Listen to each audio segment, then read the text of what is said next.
आपण आरती इथं करत आहे. आरतीने सुरुवात होईल. श्री स्वामी समर्थ. आरतीला सुरुवात होती. गुरु महाराज गुरु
श्री स्वामी समर्थ. आज बोलायचं का आपण? रविवार दिनांक 24 नोव्हेंबर 2024. तारीख कशी छान आहे. 24/11/24. इकडनं तिकडनं सारखीच तारीख. क्वचितच येते ना अशी तारीख. आता पुढची जी तारीख येईल 25/11/25 म्हणजे अजून एक वर्ष 1 महिना असा योग यावा लागतो. आणि आजचा योग जो आहे कार्तिक महिना आहे. नवमी सुरुवातीला होते, आता दशमी सुरू झालेली आहे. आजच्या दिवशी आपल्या आयुष्यामध्ये जे प्रसंग येतात, काही प्रसंग येतात, काही सुखाचे असतात, काही दुःखाचे असतात. तो प्रसंग जो घडतो तर त्यावेळेस आपल्याला त्याची तीव्रता खूप वाटते आणि असं वाटतं की ह्या दुःखातून किंवा ह्याच्यातून आपण कधी बाहेर येऊ शकणार नाही. हे फार मोठं दुःख आहे. पण जसं जसा काळ लोटत जातो, जसा जसा वेळ जातो, तेव्हा ते दुःख कमी होत जातं आणि कालांतराने ते पुसले जातं. पण काही प्रसंग असे असतात की ते आपण तो विसरू शकत नाही.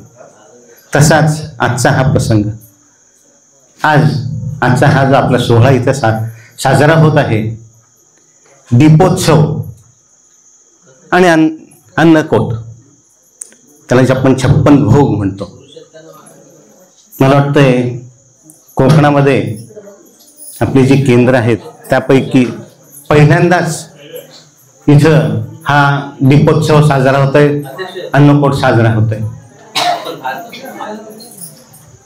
या सोहळ्याला पुण्याहून सद्गुरू दादा महाराज, वंदनीय टाईम ओनली, आणि त्यांच्याबरोबर पुण्यातील काही सेवेकरी इथं आलेले आहेत.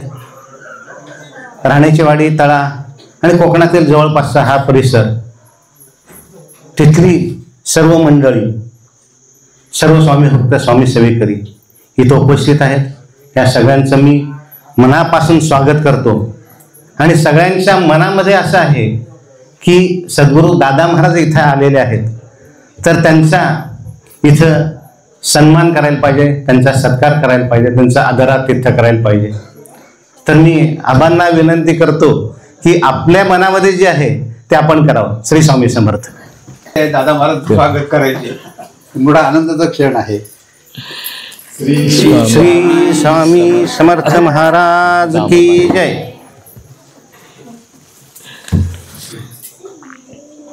मला वाटतंय सत्कार किंवा म्हणजे हे आपल्या प्रत्येकाच्या मनामध्ये असतं, प्रत्येकाचा सत्कार व्हावा, प्रत्येकाचा सन्मान करावा, पण ह्यामध्ये वेळ जातो. तर त्यामुळे मी आपल्या संयोजकांना विनंती करीन की सद्गुरूंचा सन्मान झाला हा पुरेसा ह्या सगळ्यांचा आहे आणि आपण थेट मुख्य कार्यक्रमाला सुरुवात करूया. श्री स्वामी समर्थ. इथं या सोहळ्याला आवर्जून उपस्थित राहणारे आणि आपल्या परमपूज्य अण्णांच्या अतिशय जवळचे असणारे आबा मोरजकर, एक आदर्श व्यक्तिमत्व, स्वामी मार्गातील ज्येष्ठ अधिकारी असे आबा. मी आबांना विनंती करतो की आपण कृपया आपले मनोगत इथं व्यक्त करावं. श्री स्वामी समर्थ. स्वामीच्या चरणी आणि गुरुवारी अण्णाच्या चरणी, त्याचप्रमाणे दादा महाराजच्या चरणी माझं तिरवार वंदन. खरं तर आपल्याकडे दीपोत्सव हा कार्यक्रम पहिल्यांदाच आपण आयोजित केलेला आहे. काय असतो दीपोत्सव हा? आपल्या स्वामी मार्गातल्या, आपल्या ह्या रायगड जिल्ह्यातल्या कुठल्याही केंद्रामध्ये असा कार्यक्रम आजपर्यंत आम्ही कधी केला नाही. अण्णा असतानाही आम्ही कधी केला नाही. अण्णा असताना फक्त आम्ही श्रावण महिन्यामध्ये अण्णांच्या दर्शनाचा कार्यक्रम ठेवायचो, एक कोलाडला आणि एक आपल्या इथे तळ्यामध्ये चंडिका मातेच्या मंदिरामध्ये. आपण 2 ठिकाणी अण्णांचा दर्शनाचा कार्यक्रम श्रावण महिन्यामध्ये करत असतो. हा दीपोत्सव मी गेल्या वर्षी आपल्या मठामध्ये, पुण्याच्या मठामध्ये मी गेलो होतो. तर बरेच मला आमंत्रण होतं दादांचं, मी त्या ठिकाणी गेलो आणि मला खूप तो कार्यक्रम आवडला. आपण काही मंडळी आता ह्या 14 तारखेला गेलो होतो, त्यावेळेला नेमके मी दादांच्या बरोबर गोव्यामध्ये होतो. आता मला प्रसाद थोडा प्रवास झेपत नाही, त्यामुळे अण्णांनी दादांनी जरी मला, मी गोव्यात जाऊन आल्यामुळे मग मी पुढे काय 14-13ला परत पुण्याला मालवणहून, गोव्याहून मालवणहून पुणे, हा एवढा मोठा प्रवास मला काय झेपणारा नव्हता. त्यामुळे मी दादांना काही बोललो नाही, पण मी पोचलो नाही पुण्यामध्ये. परंतु आपण मंडळी त्या ठिकाणी गेलात आणि आपल्या राणीच्या वाडीतले आपले काही सेवेकरी त्या ठिकाणी गेले होते, त्यांनी तो कार्यक्रम पाहिलेला आहे. तसाच कार्यक्रम दादांनी मला सूचना केली होती की आबा आपण राणीच्या वाडीच्या मठामध्ये असा दीपोत्सवाचा कार्यक्रम करूया. ठीक आहे म्हटलं, पण तो कार्तिक मास संपायच्या आतमध्ये, आता कार्तिक पौर्णिमा तर होऊन गेली, आता कार्तिक अमावस्या येईल पुढच्या आता 1 तारखेला. म्हटलं आता आमचा नंतर विचार होता, पण म्हटलं नको, कार्तिक महिना चालू आहे तर कार्तिक महिन्याचा औचित्य साधून आपण हा कार्यक्रम करूया. आणि दादा महाराजांनी त्याला मान्यता दिली आणि मग आम्ही हा आज कार्यक्रम या ठिकाणी आयोजित केलेला आहे.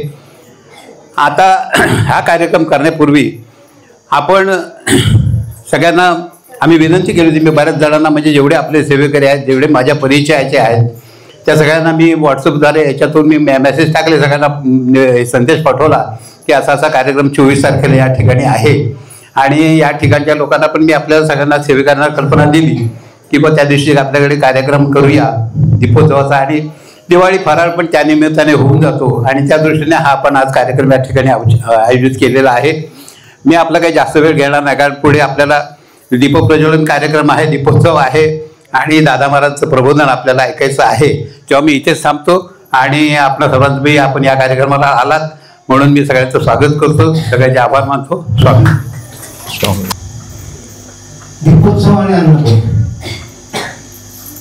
पुणे येथील केंद्र आणि पुणे केंद्राच्या अधीनस्थ असणारे केंद्र पंढरपूर, शिवापूर, खडकी आणि नुकतंच उदयास आलेलं कर्नाटक राज्यातील जमखंडी या सर्व ठिकाणी कार्तिक महिन्यात दीपोत्सव संपन्न झाला, अन्नकोटे संपन्न झाला. त्याचे युट्यूबवर आपण सर्वांनी पाहिलं असेलच. पुण्यातील दीपोत्सवाला राणीचे वाडी येथील स्वामी भक्त उपस्थित होते. त्यांनी तो सोहळा बघितला. काय सोहळा, अप्रतिम सोहळा, डोळ्याचं पारण खेळणारा सोहळा. असा हा सोहळा बघितल्यानंतर प्रत्येकाच्या मनामध्ये असं आलं की हा सोहळा, असा सोहळा आमच्या केंद्रामध्ये का नको. आणि मग असे प्रस्ताव सद्गुरूंच्याकडे आले.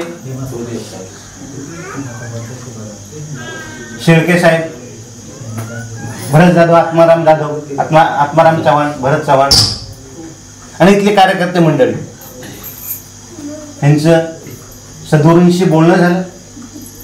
तारीख ठरली आणि हा म्हणता आजची तारीख आली 24 नोव्हेंबर दिवस उजाडला आणि आपली जी तयारी आहे ती बघितली, पाहिली. अशी ही तयारी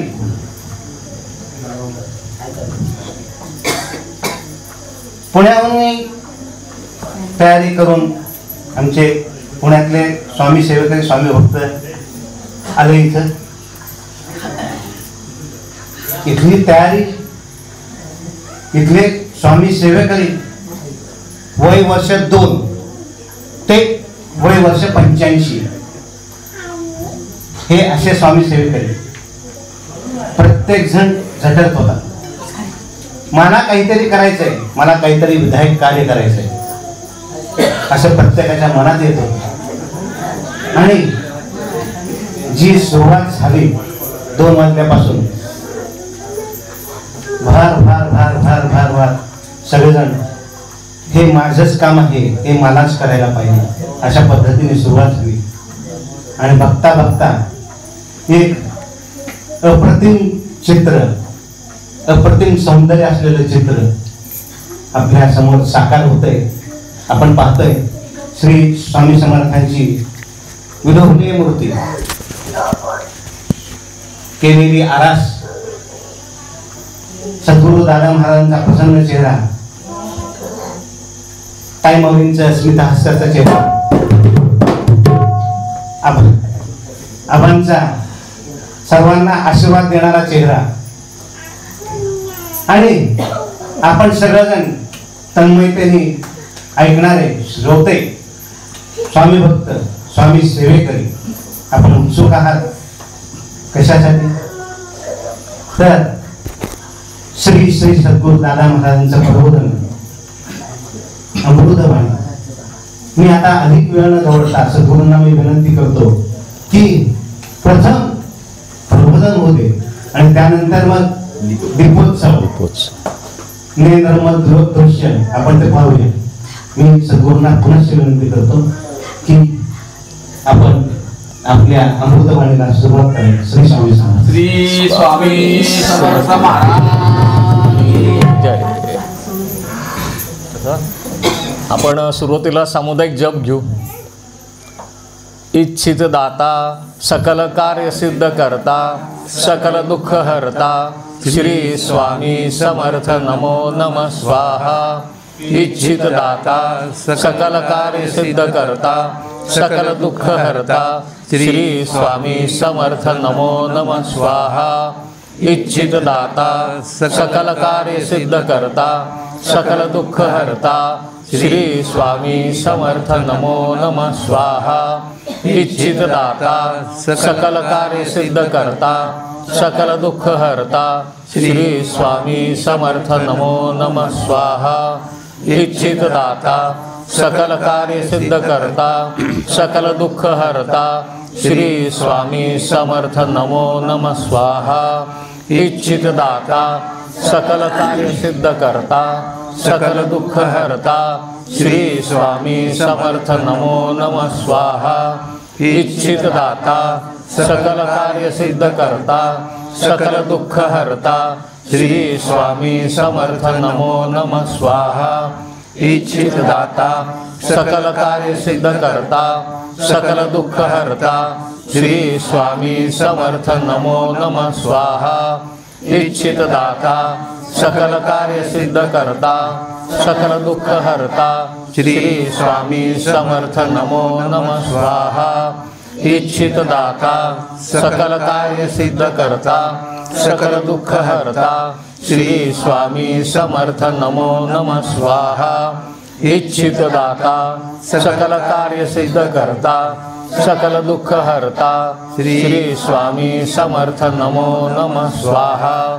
इच्छित दाता सकल कार्य सिद्ध करता सकल दुःख हरता श्री स्वामी समर्थ नमो नमः स्वाहा इच्छित दाता सकल कार्य सिद्ध करता सकल दुःख हरता श्री स्वामी समर्थ नमो नमः स्वाहा इच्छित दाता सकल कार्य सिद्ध करता सकल दुःख हरता श्री स्वामी समर्थ नमो नमः स्वाहा।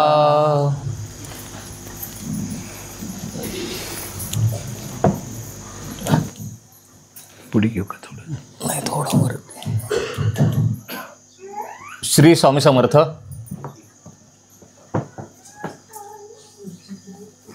कार्तिक महिना, त्याच्यामध्ये दीपोत्सव, अन्नकूट आणि योगायोगाने ह्या महिन्यामध्ये तारखेनुसार येणारा अण्णांचा जयंतीचा उत्सव, असे हे सगळे तिन्ही योग एकत्र आले.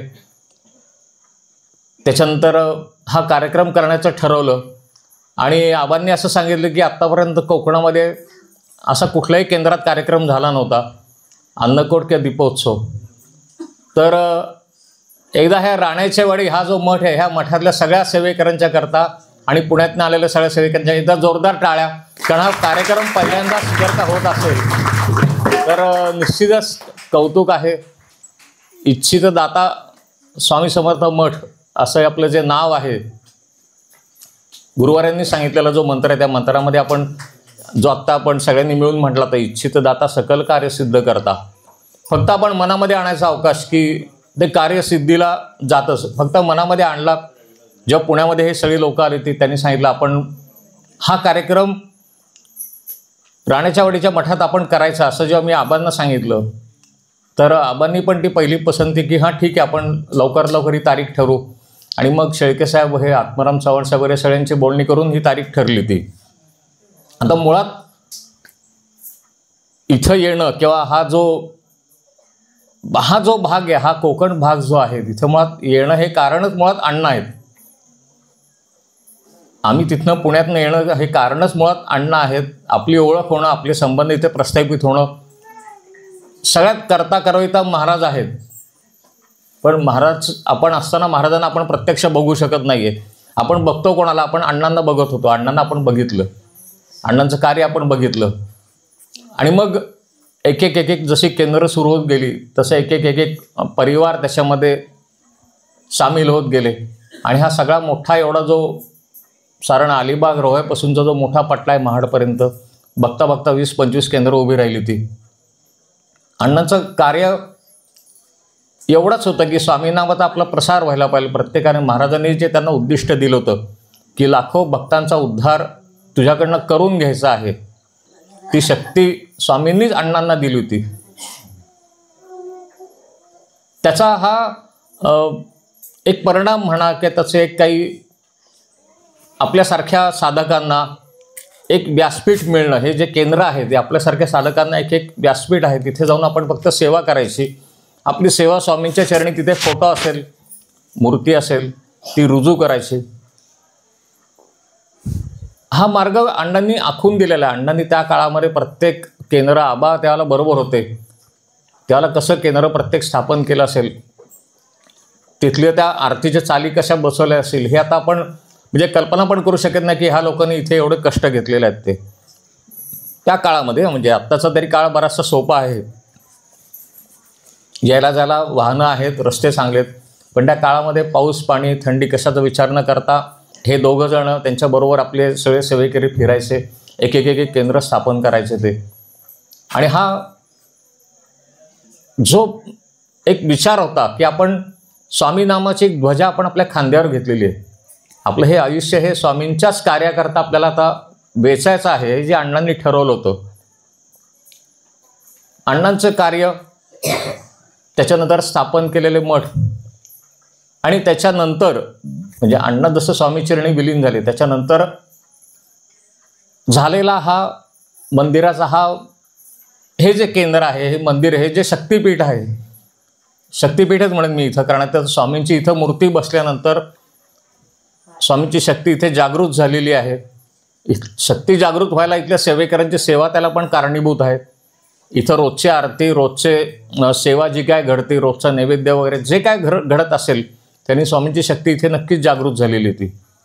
आणि हे सगळं घडत असताना, हे मंदिर उभं राहत असताना किंवा उभं करताना तिथपासूनचा जो कार्यकाळ जो काय आहे तो काही माझ्या डोक्यामध्ये असं काही त्याला एक गाण्याच्या ओळी माझ्या गुणगुणत होत्या की आपण ह्या गाण्याद्वारे जर का आपण हे सगळं व्यक्त केलं, त्या गाण्याच्या आधारे जर का आपण हे सगळ्या लोकांचं त्याच्यामध्ये आपण काही आशय मांडला, ह्या मंदिराची माहिती त्या गाण्यातनं जर का व्यक्त केली, कारण अण्णांनी हे ओळखलं होतं की ही जी सेवा आहे स्वामी सेवा, तर असं नुसतं प्रबोधन करण्यापेक्षा जर का गाण्यातनं सादर केली गेली तर लोकांना ती जास्त भावती. अण्णांनी त्याच्याकरता कॅसेट काढलं होते. आपल्या काही जुन्या लोकांना माहिती असेल की स्वामी गीत गान भाग 1 आणि भाग 2, त्याच्यामध्ये स्वामींची गाणी अण्णांनी काय लिहिलेली होती, त्याच्यानंतर ती संगीतबद्ध करून ती त्याच्या कॅसेट तयार केल्या होत्या, त्याचे कार्यक्रम होत होते. मग त्या धर्तीवरती जर का आपण मनामध्ये आणलं की ही स्वामी नामाची ही गुढी अण्णांनी उभारलेली आहे, आणि ती कुठे, जसं महाराज 1878 साली जेव्हा चैत्र महिन्यामध्ये त्यांनी देह ठेवायचं ठरवलं होतं महाराजांनी, त्यांना जेव्हा विचारलं होतं स्वामी महाराजांना की आता तुम्ही परत कधी येणार, त्यांनी सांगितलं की डोंगर बोलतील तेव्हा मी येईन, पंढरी जळेल तेव्हा मी येईन. मग डोंगर बोलतील म्हणजे काय होईल? अण्णांनी त्या वाक्याचा अर्थ असा आपल्याला सांगितलं की डोंगर बोलतील म्हणजे प्रत्येक खेडेगावातनं, वाड्या वस्तीतनं जिथं स्वामी सेवा सुरू करता येईल तिथं स्वामी सेवा सुरू करायची. श्री स्वामी समर्थ हे नाव तिथं गुंजलं पाहिजे, हे नाव तिथं भिनलं पाहिजे, हे नाव त्या प्रत्येकाच्या तोंडी आलं पाहिजे. आणि आज आपण असं बघतो की राणेच्या वाडी केंद्र की आणखीन अशी अनेक केंद्र की जिथे जायला रस्ता पण नाही आहे, किंवा समोर आज पळसचं केंद्र आम्ही जेव्हा बघितलं होतं, पळसगाव केंद्र, समोर मोठा रायगड दिसतो, इतक्या आड इतक्या टोकाला त्या केंद्र उभं राहिलेलं आहे. पण एकच की जसं डोंगर बोलतील, आपण तिथे जाऊन जर का स्वामींचा सेवा जर का सुरू केली तर आपल्याबरोबर तिथे 10 लोक येतील, 10 लोक तर जप तिथे सुरू करतील, स्वामींची आपोआप तिथे ती सेवा वाढत जाईल. हा एक उद्दिष्ट होतं त्याच्यामध्ये. म्हणून ही प्रत्येक त्यांनी गावागावात जाऊन स्वामी नामाचे त्यांनी गुढी उभारली, थोडक्यात आपण म्हणू ती.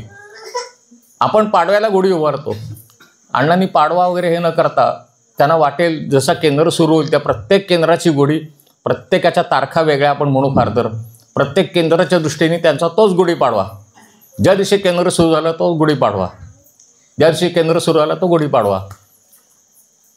ही गुढी उभारून तसं ते थांबले नाहीत. प्रत्येक केंद्र सुरू कसं राहील, तिथे सेवा कशी सुरू राहील, हे करत करत असताना ही एवढी केंद्र स्थापन झाली. आणि आज जेव्हा हे केंद्र आपण, हा मठ इच्छितदाता स्वामी समर्थ मठ, आपल्या मनातली इच्छा फक्त आपण व्यक्त करायची, इथे यायचं, आपल्या मनातली इच्छा व्यक्त करायची आणि ती पूर्ण होणार म्हणजे होणारच.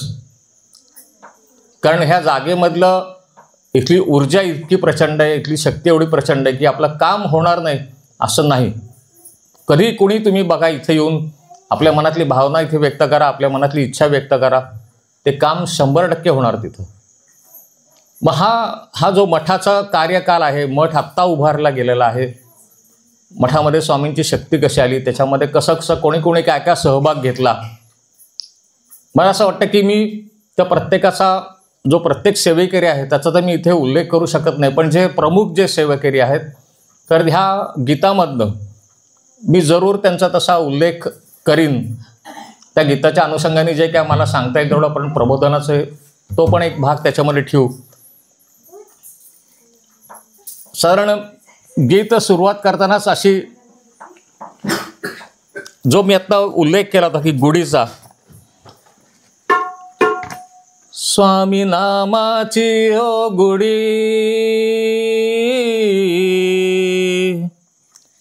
केली दारोदारी उभी,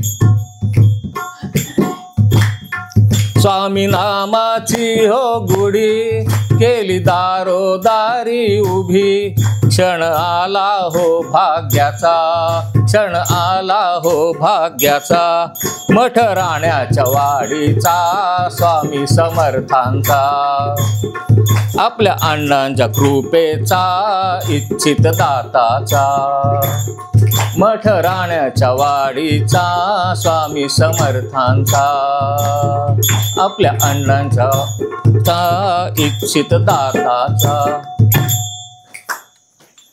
अण्णांची कृपा होती म्हणून हे मठ सगळं स्थापन झाल्यावर का अण्णांनी जर का इथे काही त्यांच्या मनामध्ये काही आणलं नसतं तर ह्या गावातनं असे मठ स्थापन होणं, आपल्यासारखे सेवेकरी इथं त्यांना मिळणं, संपूर्ण हे गाव आज स्वामी सेवेकरी म्हणून ओळखलं जातं. आज राण्याच्या वाडीचा आज बाहेर जर का विचार केला तर राण्याच्या वाडीमध्ये हा इतका सुंदर मठ आहे हे सगळीकडे बाहेर चर्चा होती ती. आणि बाहेरनं लोक जेव्हा मला फोन करतात, जेव्हा मार्गदर्शन पुण्यामध्ये असतं, बाहेरगावचे काही लोक फोन करतात आणि जर का त्यांना सांगितलं की असं असं इथे काही ह्या कोकणातनं पण काही फोन येतात, तर त्यांचं पहिलं असं की तुम्ही राण्याच्या वाडीमध्ये कधी येणार आहात. म्हणजे राण्याच्या वाडी हे नाव आता सगळ्यांना तिथे माहिती आलेलं आहे, आजूबाजूच्या परिसरामध्ये, पंचक्रोशीमध्ये. ते केवळ ह्या मंदिरामुळे. आता ते मंदिर कोणामुळं घडलं, मंदिराचं कसं झालं.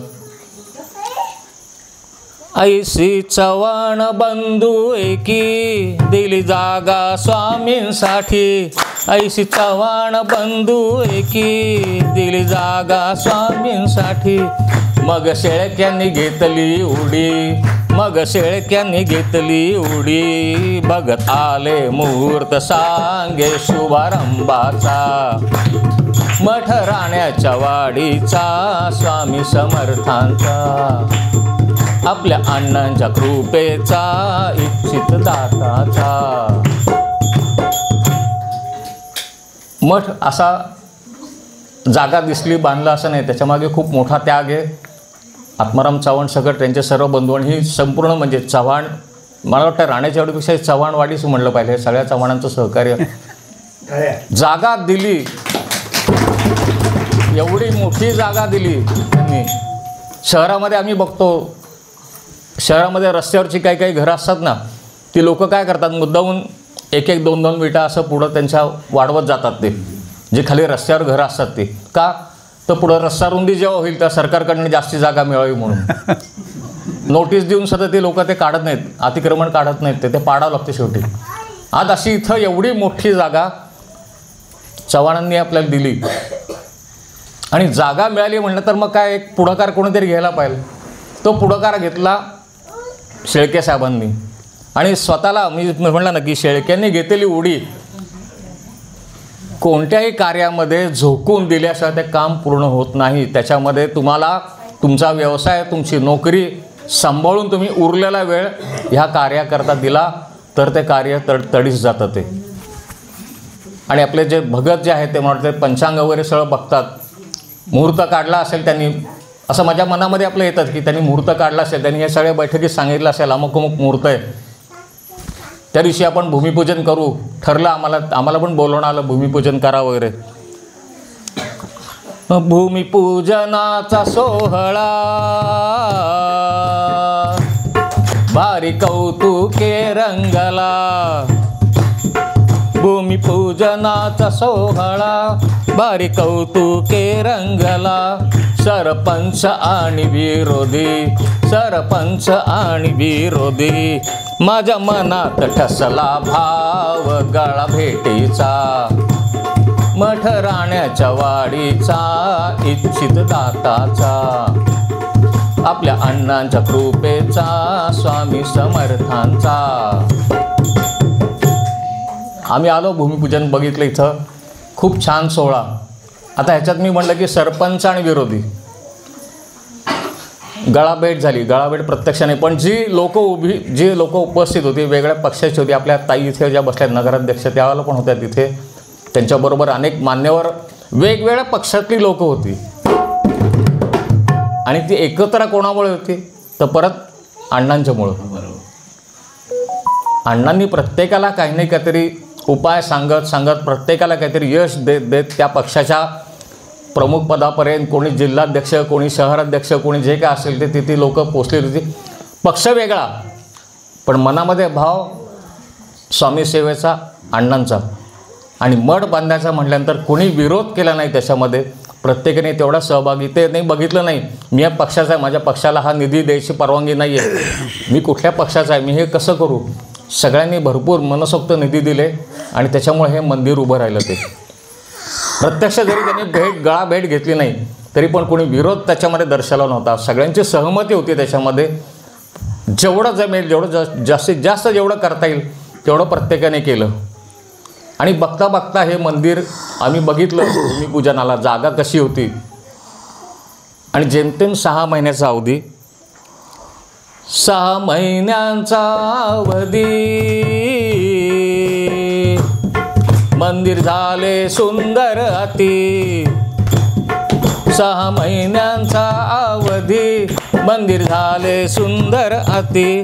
भावे स्वामींची मूर्ती, भावे स्वामींची मूर्ती, साथ देती सदैव पाठी हात आबांचा, साथ देती सदैव पाठी हात आबांचा.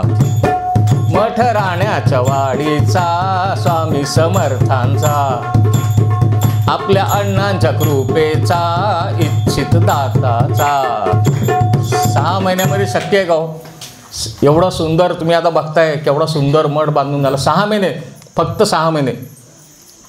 काय त्यांनी किती सेवेकऱ्यांनी या कष्ट केले असतील, दिवस रात्र कष्ट करतायत. शेळक्यांना विचारलं, शेळके कुठे आहेत? टाईल्स आणायला गेलो आहे. आत्माराम विचारलं, आत्माराम कुठे? सिमेंटचं बघतोय. काही ना काहीतरी प्रत्येकजण काहीतरी सांगत होता. कोणी स्वस्त नव्हतं 6 महिन्यामध्ये. आणि हा मठ पूर्ण होत असताना आम्ही पुण्यामधले ज्यांनी मूर्ती बनवली, जंजीरकरांना, आम्ही मुरुडला राहतात ते जंजीरकरांनाही सांगितलं की आपल्याला अशी मूर्ती करायची. त्यांच्या मते मूर्ती बनवायला साधारण वर्षभर लागेल असं होतं. पण सगळ्यांनी आग्रह धरला आपल्या सेविकांनी की नाही, आम्हाला 6 महिन्यामध्ये आम्हाला मूर्ती बनवणावी, 6 महिन्यामध्ये आपला मठ पूर्ण होणार आहे. जंजीरकरांनी पण मनावर घेतलं. त्यांनी पण दिवस रात्र न थांबता त्याचं ते सुरुवातीला काय हे करतात, ते पहिलं मातीचं ते जे बनवतात त्याच्यात ते मॉडेल म्हणा की काय, त्याप्रमाणे ती मूर्ती बनवून आम्ही ते बघितलं. साचा बनवून त्याच्यानंतर मग ही मूर्ती बनवली. मग त्याच्यानंतर रंगकाम प्रत्येकाला तिथे जाऊन बघत होतो आम्ही. आणि मग दिवस परत एकदा की भक्तांनी मुहूर्त सांगितलं असेल, अमुक अमुक तारखेला तो मुहूर्त आहे, अमुक अमुक दिवशी प्रतिष्ठापना आहे. 15 एप्रिल मला वाटतं, 15 एप्रिलला आपण बहुतेक इथे मुहूर्त केला. 15 एप्रिलला मूर्ती प्रतिष्ठापना झाली. आणि मग तेव्हापासून जी शक्ती इथं कार्यरत झालेली आहे, तेव्हापासूनची जी सेवा, मग त्याच्यानंतर मग आरतीचा वार जो पहिला होता तो जो त्यांनी ठरवलेला होता की सोमवाराचं आपण सोमवारीच करू. पण त्याच्याकरता परत असं की इथे सोमवारी आरती, मग भजनी रंगती. इथे सोमवारी आरती, मग भजनी रंगती. भरताची ढोलकी लई खडी, भरताची ढोलकी लई खडी. टाळ साथीला नानांचा लाभ घ्यायाचा, मठ राण्याच्या वाडीचा, स्वामी समर्थांचा, आपल्या अण्णांच्या कृपेचा, इच्छित दाताचा. दर सोमवारी आरती व्हायला लागली, दर सोमवारी भजन व्हायला लागलं. आणि गायन सेवा स्वामींना खूप आवडती. दत्त संप्रदायामध्ये गायन सेवा खूप महत्त्व आहे त्याला. आपल्याला माझा आवाज कसा आहे याला महत्त्व नाही आहे, मी काय गातो, मी काय सादर करतो, माझा भाव कसा आहे. सुरुवातीला जेव्हा आपलं आरती मंडळ होतं, आम्ही जेव्हा घरोघरी जाऊन आम्ही आरती करायचो, तर आरतीनंतर एखादं गायन, एखादं पद म्हणलं पाहिजे असं आम्हाला जेव्हा सुचवलं होतं. अण्णांनी सांगितलं की तुम्ही म्हणा एखादं गाणं. आता गाणं म्हणलं तर काहीतरी त्यातलं 2-4 ओळी तरी माहिती पाहिजेत. त्यापूर्वी त्या कॅसेट यायच्या, त्या कॅसेट लावून मग मी ते गाणी उतरून काढायचो, स्वामींची म्हणा किंवा दत्ताची. आणि पहिलं गाणं मी त्याला म्हटलं की ते निघालो घेऊन दत्ताची पालखी, ते गाणं चांगलं मी पाठ केलं आणि म्हणलं होतं ते. आणि मग त्याच्यानंतर असं वाटलं की एक सेवा म्हणून आपण प्रत्येकाला हे करत जायचं. त्याच्यामध्ये मी कसा गातो, मला बरोबर साथ आहे का नाही, तबलेवाला आहे का, पेटीवाला, असं काय नाही, आपण गाणं म्हणत जायचं. तसं इथे सोमवारी आरती झाल्यानंतर ही सगळी लोक इथे भजनाला बसतात. आणि शहरामध्ये असं होतं की काय काळा आवाजाचा थोडासा प्रश्न येतो. इथे आपल्याला तसं पण काही नाही आहे, भरपूर पाहिजे तेवढा पण इथे बसू शकता, पाहिजे तेवढ्या मोठ्या आवाजात गाणं म्हणू शकता, भजन म्हणू शकता, ढोलकी वाजवू शकता. ही सगळी सेवा कशा करता की आपण ह्या मार्गामध्ये आलोत, आपल्याला अण्णांच्यासारखे गुरु लाभलेत. आणि हा अण्णांच्या जयंतीचा जो कार्यक्रम आपण त्या निमित्ताने जो सादर केला आणि त्याच्याच निमित्ताने आपण जो दीपोत्सव पण सादर करतो. दीपोत्सव का सादर करतात, दीपोत्सव तर त्याच्यामागं का कार्तिक महिन्यामध्येच का करतात, एक छोटीशी फक्त त्याच्यामध्ये गोष्ट सांगतो. शंकराची जी 2 मुलं होती, गणपती आणि कार्तिकेय, त्या कार्तिकेयाने काय केलं की तारकासूर नावाचा राक्षस होता, त्याचा वध केला त्यांनी. त्याचा वध केल्यानंतर त्याची 3 मुलं खवळली, जसं सिनेमात दाखवतात तसं बदला संपला. आता देवांना ठेवायचंच नाही म्हटलं, आपल्याला देवांना ठेवायचं नाही म्हटलं तर ते शक्य होणार नाही. जरी युद्ध केलं तरी देव काय हरणार आहेत का. 3 वेळेला त्या देवाने त्या 3 मुलांचा पराभव केला. म्हणजे शेवटी त्यांनी ठरवलं की नाही, आपण शेवटचा उपाय काय असतो, ब्रह्मदेवाची आपण तपश्चर्या करायची. जवळ 1001 वर्ष त्यांनी ब्रह्मदेवाची तपश्चर्या केली. नेहमीप्रमाणे ब्रह्मदेव प्रसन्न झाले, वर मागा म्हणले. त्या मुलांची नावं होती तारकाक्ष, कमलाक्ष आणि विद्युन्माली. त्यांनी सांगितलं आम्हाला अमर व्हायचा वर द्या. तर ब्रह्मदेव म्हणले की अमर व्हायचा वर काय मी तुम्हाला देऊ शकत नाही, तुम्ही वेगळा वर मागा, तुमचा मृत्यू अवघड होईल असा काहीतरी वर मागा. त्यांनी सांगितलं बरं ठीक आहे, आम्हाला असं हे करा की आमच्या नावाने आम्हाला एक पूर्ण नगर पाहिजे. आणि ते नगर असं पाहिजे की ते आकाशामध्ये फिरतं राहायला पाहिजे. आता आपण जसं बघतो एखादा उपग्रह फिरत असतो तसं ते नगर फिरतं राहायला पाहिजे. जेव्हा ती नगरं एका रेषेमध्ये येतील तेव्हा एका वेगळ्याच धनुष्य बाणाने, एका वेगळ्याच कुठल्या तरी देवाने आम्हाला ते, जर का तो बाण सोडला त्या धनुष्यानं तर आम्हाला मरण येईल, ते 3 नगरं आमची जळतील. पण जेव्हा ते एका रेषेमध्ये येतील त्यावेळेला ब्रह्मदेवाने वर दिला, त्यांना नगर बनवून दिली. जो मोठा होता त्याला संपूर्ण सोन्याचं नगर बनवून दिलं, जो मधला होता त्याला चांदीचं नगर बनवून दिलं, धाकट्याला लोखंडाचं नगर बनवून दिलं. आणि ती नगरं आकाशात फिरायची ती. आणि ती आकाशात फिरत राहिल्यानंतर त्यांची जी राक्षसी लोक होती त्याच्यामध्ये 1000 पटीने आणखीन वाढ झाली. आणि ते खाली पृथ्वीवरून आपल्या लोकांना त्रास द्यायला लागले, मानव लोकांना त्रास द्यायचे. वर फिरत राहिले की आकाशात स्वर्गात लोकांना, देव लोकांना त्रास द्यायचे. कारण ते मरणार नाही, त्यांना माहिती होतं आपण मरणार नाही. काय झालं की परत त्या नगरामध्ये जाऊन बसायचे वरती ते. आता हे सगळे देव कंटाळे, ते गेले शेवटी परत महादेवाकडं. महादेवाने काय केलं, विष्णूंना आमंत्रित केलं, गणपतीला बोलवलं. कारण त्यांना माहिती होतं गणपती ह्याच्यातनं आपल्याला काहीतरी मार्ग सांगेल. जो बुद्धीचा जो देवता आहे, जो संकट हरण करता, विघ्न हरता, गणपतीला त्यांनी बोलवल्यानंतर सगळा हा त्यांच्या घरी एक विचारमेने आपण मीटिंग म्हणू, अशी एक मीटिंग ठेवली. मग गणपतीने सांगितलं की असं एक करायचं, तुम्हाला वेगळा रथ पाहिजे ना, संपूर्ण ही पृथ्वी आहे तसा रथ करा, त्याला सूर्यचंद्राची चाकं लावा. धनुष्य म्हणून तुम्ही मेरू पर्वताला घ्या, त्याची दोरी म्हणून वासुकी नागाचा वापर करा. आणि बाण म्हणून कोण, तर विष्णू स्वतः म्हणतात की मी माझ्या सुदर्शन चक्रासह मी त्या बाणावरती मी विराजमान होतो, मी बाण म्हणून मी जाणार. आता हे प्रत्यक्ष विष्णू जाणार म्हणलं तर ह्या 3 राक्षसांचा वध ठरलेला आहेच. सगळी तयारी होती, निघायचा मुहूर्त ठरतो, त्याला आमंत्रित जो कोण असतो ते 3 राक्षस जे असतात त्यांना आव्हान दिलं जातं, युद्धाला सज्ज व्हा म्हणून त्यांना आव्हान दिलं जातं. ते पुढे तोपर्यंत ह्या राक्षसांची जी शक्ती असते ती आणखीन 1000 पटीने वाढलेली असते. 1000 राक्षसांचा मिळून ते एक परत बाण करतात. ते त्यांना कळतं भगवान शिव आलेला आहे, भगवान शिवाला तिथेच रोखायचं असेल तर त्यांनी काही करण्यापूर्वी आपण आपली शक्ती सोडू म्हणून 1000 राक्षस एका बाणामध्ये एकत्र करून तो बाण आसुरी बाण तयार करतात आणि तो बाण धनुष्याला लावून सोडला जायचा.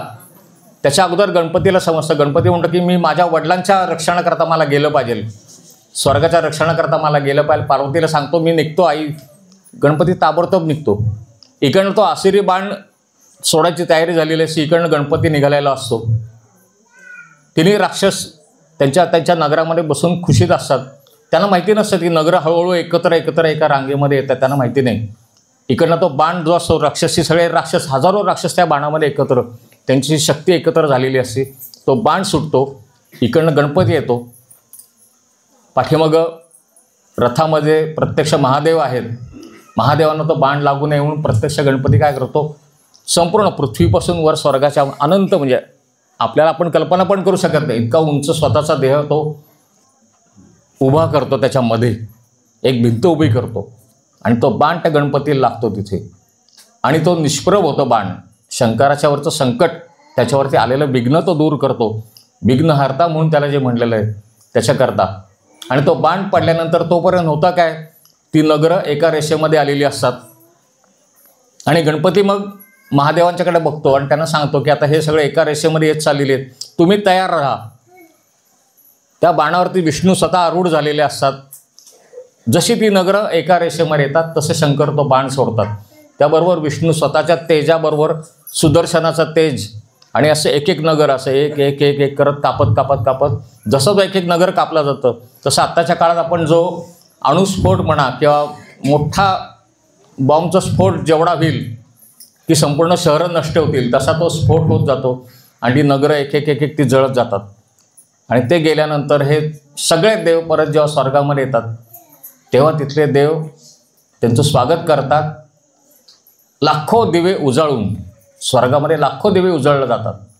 आणि त्याचं प्रतीक म्हणून आपण ह्या कार्तिक महिन्यामध्ये हा सगळा जो प्रसंग घडतो तो कार्तिक महिन्यात घडतो. त्याचं प्रतीक म्हणून पृथ्वीवर पण आपण हा दीपोत्सव करतो आणि तो कार्तिक महिन्यामध्ये करायचा असतो. कार्तिक महिन्यामध्ये शक्यतो त्रिपुरारी पौर्णिमेला करतात तो उत्सव. आता आपण त्रिपुरारी पौर्णिमेला पुढच्या वर्षी आपण त्या पद्धतीने बघू कसं करता येईल ते. पण नाही जमलं तर कार्तिक महिना संपोत्सवपर्यंत तरी करावा. आता प्रश्न राहिला अन्नकोटाचा.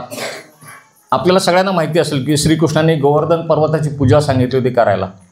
गोवर्धन पर्वतावर आपण जाऊ. आपली जी गाय वासरं जी आहेत ते गोवर्धन पर्वतावरती चरतायत. इंद्रपूजा बंद करा. हे सगळं होत असताना इंद्राने काय केलं, ही सगळी जेव्हा मंडळी गोवर्धन पर्वतापाशी पोचली ते इंद्राने पाऊस पाडायला सुरुवात केली. आणि तो पाऊस म्हणजे पाऊस राक्षसी पाऊस किंवा वादळी पाऊस म्हणता येईल. अखंड तो 7 दिवस तो पाऊस पडत होता. म्हणजे संपूर्ण गोकुळ पाण्याखाली गेलेलं. पण श्रीकृष्णाने आपल्या सगळ्या सवंगड्यांना सांगून, बघा तो भगवंत कसा आहे की तुम्ही आपापल्या काठ्या लावा, आपण गोवर्धन पर्वत उचलू.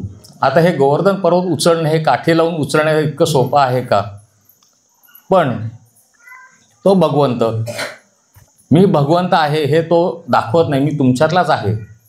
बोटाने त्यांनी फक्त बोट लावलं, उचलला सगळ्या त्यांनीच. पण ह्या सगळ्या सवंगड्यांना वाटलं आपण काठी लावली म्हणून तो पर्वत उचलला गेला आहे. तो सगळेजण त्या पर्वताच्या त्या छायेखाली आले, त्या छत्राखाली आले. मोठी छत्री जणू काय ती उभी केली. तो पाऊस जवळजवळ 7 दिवस पडल्यानंतर इंद्रदेवांना महादेवांनी सांगितलं की अरे तू हे काय करतोस? प्रत्यक्ष विष्णू त्या श्रीकृष्णाच्या अवतारात तिथे आहेत आणि तू त्यांचीच कसली परीक्षा बघतो म्हणले ते. हे म्हणल्याबरोबर इंद्र त्यांची क्षमा मागतो श्रीकृष्णाची. पाऊस बंद करतो. जे काय नुकसान झालं असेल गोकुळाचं वगैरे ते ताबडतोब सगळं भरून देतात. सगळी मंडळी गोकुळामध्ये परत येतात. आता परत आल्यानंतर यशोदेच्या लक्षात येतं की आपण श्रीकृष्णाला दिवसातनं 8 वेळेला भरवायचो, जेवण द्यायचो.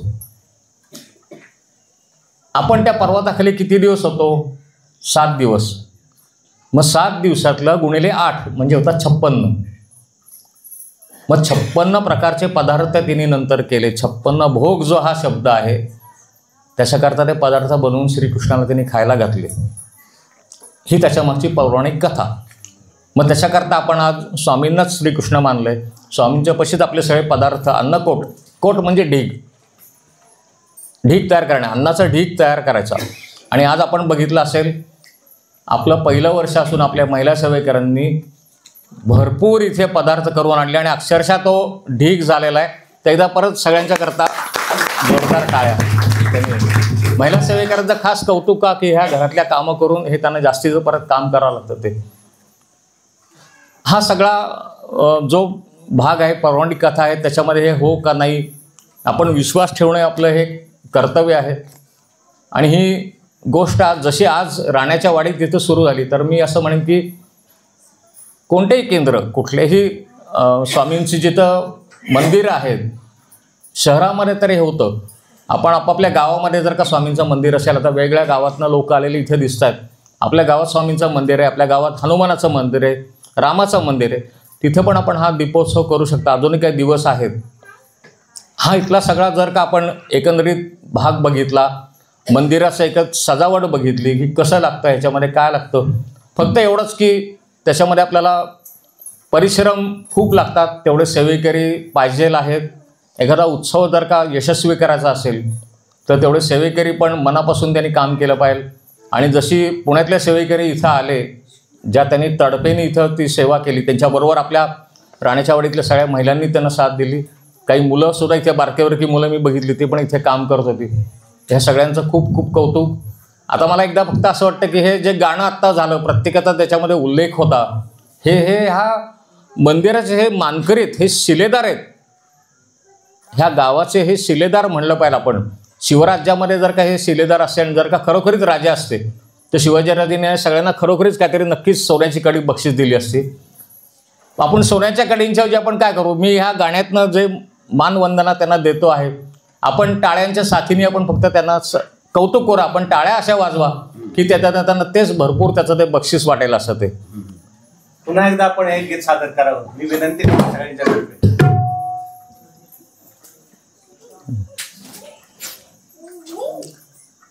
स्वामी नामाची हो गुढी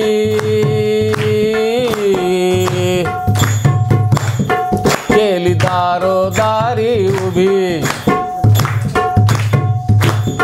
स्वामी नामाची हो गुढी केली दारोदारी उभी. क्षण आला हो भाग्याचा, क्षण आला हो भाग्याचा, मठ राण्याच्या वाडीचा स्वामी समर्थांचा. आपल्या अण्णांच्या कृपेचा, इच्छित दाताचा, मठ राण्याच्या वाडीचा, आपल्या अण्णांच्या कृपेचा. ऐशी चव्हाण बंधू एकी दिली जागा स्वामींसाठी.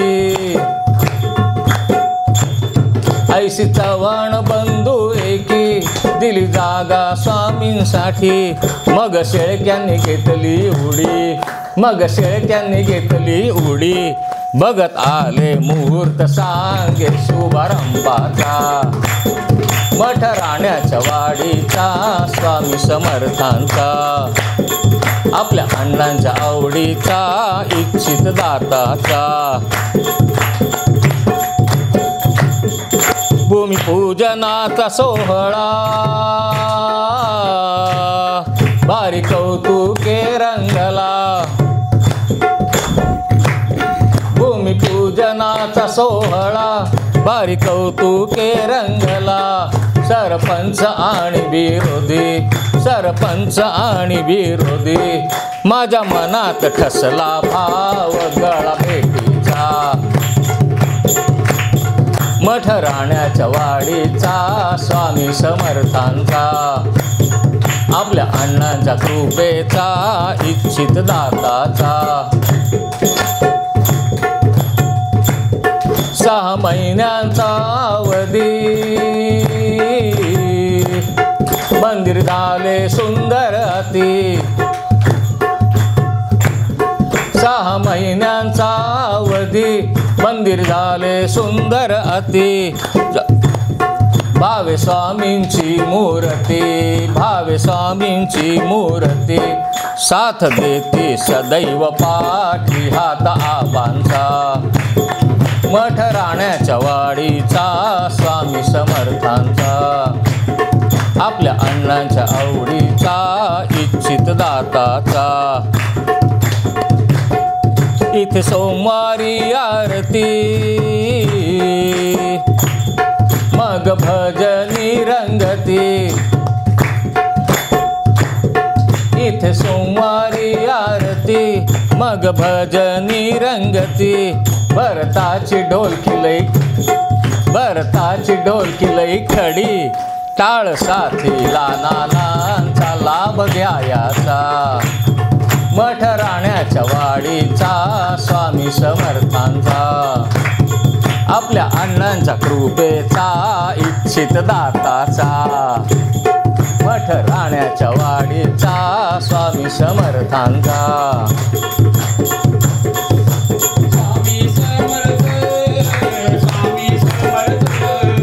स्वामी समर्थ, स्वामी समर्थ,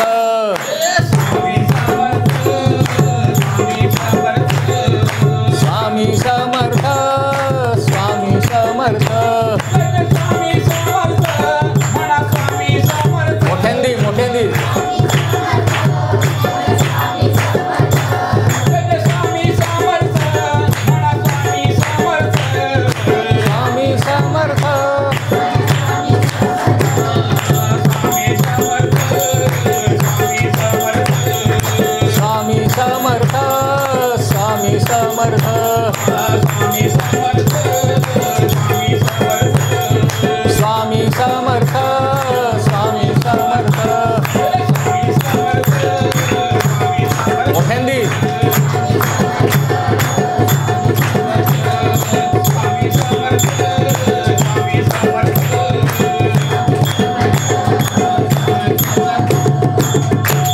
श्री स्वामी समर्थ महाराज की जय। जय जय श्री स्वामी समर्थ, जय जय श्री स्वामी समर्थ, जय जय श्री स्वामी समर्थ, श्री स्वामी समर्थ अण्णा महाराज की जय।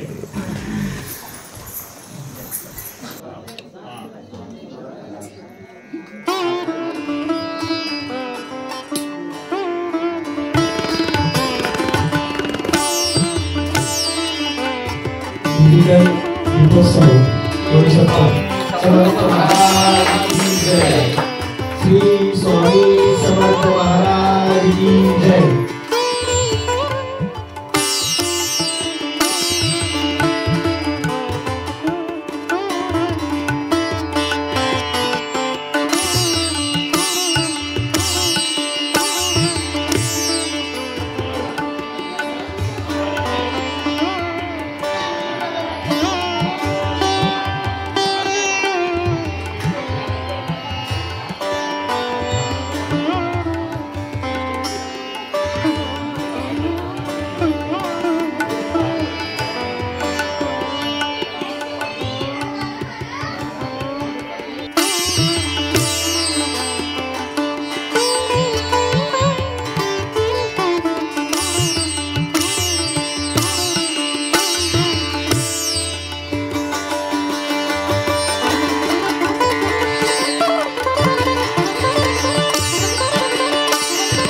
जे सेवेकरी आहेत, दिवे लावणारे, त्यांनी इथे यायचं